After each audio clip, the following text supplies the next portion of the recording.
Hello, bonjour à tous, bienvenue sur la chaîne Solide Compta, la chaîne au cœur des défis de la comptabilité. Alors, ici nous abordons les opérations relatives au système comptable Cisco-Radar, au référentiel français PCG et ainsi que les normes comptables internationales.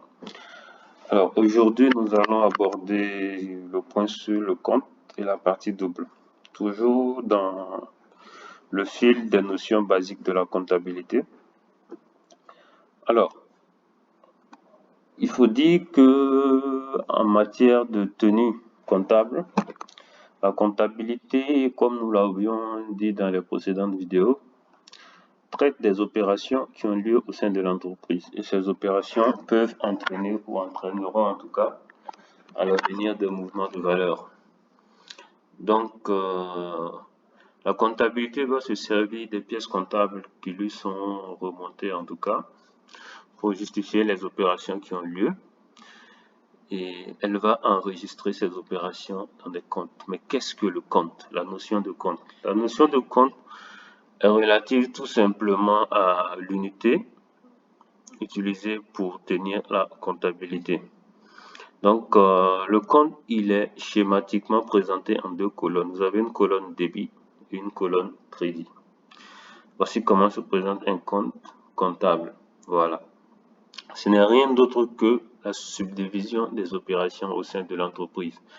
Si vous avez vendu la marchandise à vos clients, cela va concerner un compte comptable. Si vous avez acheté des prestations auprès de fournisseurs, vous allez utiliser un compte comptable pour enregistrer cette opération. Donc, c'est la même chose. De la même manière, quand vous rentrez dans une salle de classe, par exemple, il peut être prévu qu'à chaque place qui existe dans cette salle de classe, il y a un nom d'élève ou une catégorie d'élèves qui sont appelés à s'asseoir sur ces places qui sont indiquées. Parfois, quand vous allez dans les grandes cérémonies, vous allez voir juste au devant, on a mis les noms des grands invités avec le nom de chaque personne qui doit s'asseoir à sa place. C'est un peu la même classification au niveau de la comptabilité. Les opérations qui arrivent dans l'entreprise ne peuvent pas rentrer n'importe comment. Il faut des comptes, chacun a sa place. Et cette place que chaque opération va prendre dans les comptes, c'est ce qu'on appelle les comptes de la comptabilité.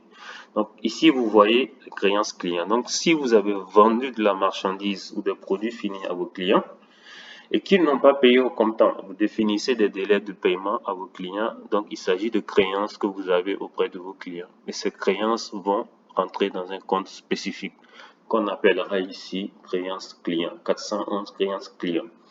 Donc, dans chaque référentiel comptable, en fonction des différents pays ou des zones économiques, et prenons l'exemple du Cisco ADA révisé avec l'espace OADA, vous avez une liste de comptes.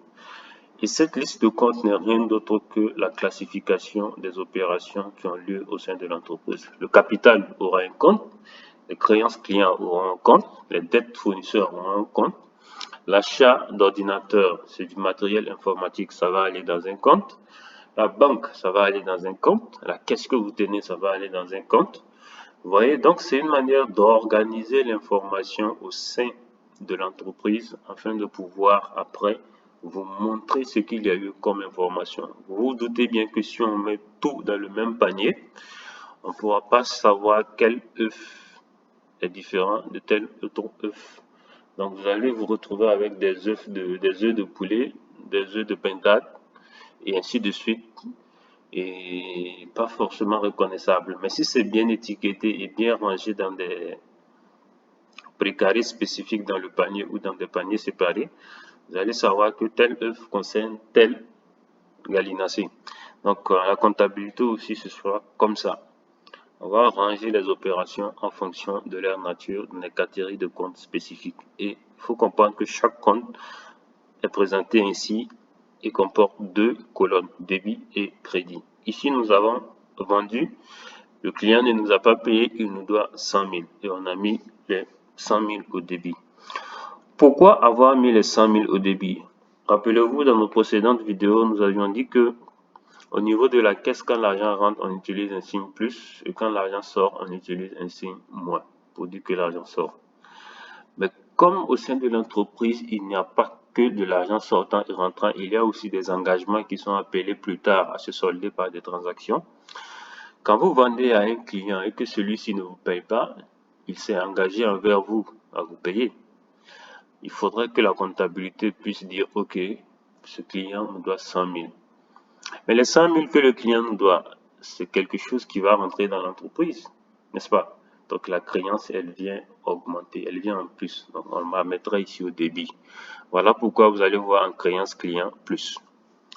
Si nous allons sur les dettes fournisseurs, vous voyez que la dette fournisseur, c'est le contraire de la créance client. Parce que la dette fournisseur, elle va entraîner une sortie d'argent. Et quand c'est sorti d'argent dans la caisse, on dira moins. Si vous tenez une caisse sur un fichier Excel que vous avez de l'argent que vous sortez, vous décaissez, vous allez mettre un signe moins pour dire que l'argent sort. De la même manière ici, les dettes fournisseurs, vous voyez que c'est de l'argent qui va sortir. Donc vous ne pouvez pas les mettre au débit parce que le débit sous-entend que c'est un plus. Et comme c'est un dû ici, c'est ce que vous devez, vous allez le mettre en moins. Donc vous voyez, c'est un peu la même lecture comme les encaissements, décaissements, mais là, c'est de l'engagement que nous sommes en train d'enregistrer. Donc il faut le comprendre comme ça. Nous revenons à la créance client. Je vais me répéter parce que ce point est très important à comprendre pour la suite des vidéos à venir. La notion de débit crédit et les notions de compte. Le compte, c'est juste une subdivision d'opérations au sein de la comptabilité qui est numérotée. Donc 411, c'est la numérotation. Créance client, c'est le compte. Donc, et chaque compte contient deux colonnes, débit et crédit. Débit qui représente les entrées, les mouvements d'entrée d'argent, en tout cas, ou les mouvements de flux économiques futurs qui viendront au bénéfice de l'entreprise. Et le crédit, dans le cas des fournisseurs, qui est de l'argent qui est appelé à sortir. Et comme c'est une dette et que l'argent va sortir, à l'instar du signe moins au niveau de la caisse, on mettra ici crédit. C'est ce qu'il faut comprendre. Donc, vous avez deux catégories de comptes au sein du plan comptable. Vous avez les comptes de bilan et les comptes du compte de résultat. Donc, quand on parle de créances et de fournisseurs, il s'agit des comptes de bilan. Nous allons revenir là-dessus plus tard. Donc, vous avez ici les comptes de bilan. 411 créances clients. L'argent va rentrer. Le client, il nous doit de l'argent. C'est plus, c'est débiteur. Dette fournisseur, l'argent va sortir. On doit au fournisseur. C'est un crédit, signe moins. Voilà. Comme son nom l'indique, crédit. Et comme également au niveau du débit, ça l'indique débit. Donc, nous allons maintenant au niveau des ventes. Tout de suite, on parlait de créance client. Mais pour avoir de la créance auprès d'un client, il faut qu'on ait eu à vendre quelque chose au client.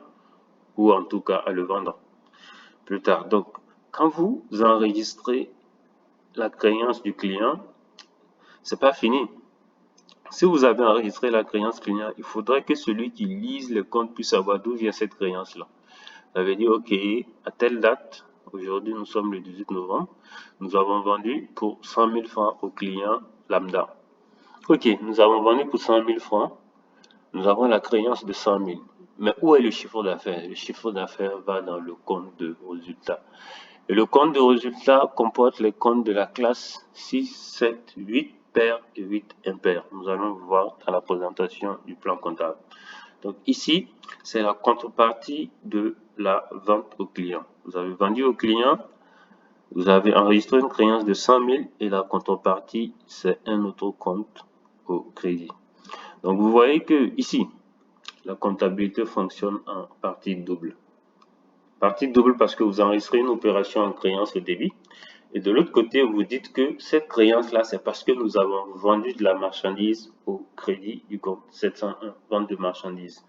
Donc, vente de marchandises, c'est le compte.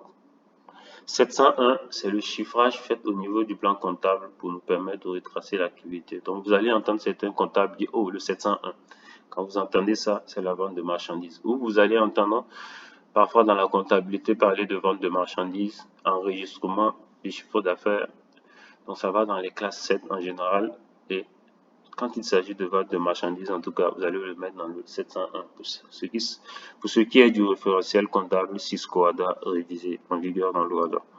Donc, vous voyez bien ici que on parle de système à partie double parce que on va toujours avoir une opération dans un compte qui va aller dans le sens contraire dans un autre compte. Donc ici, dans le 411 créance client, on enregistre au débit les 100 000 de vente qu'on a faites qui ne sont pas encore payées par le client. Mais on va aussi dire, OK, les 100 000 de créances qu'on a constaté dans la comptabilité, ça vient d'où? Ça vient du chiffre d'affaires 100 000 qui a été réalisé ici.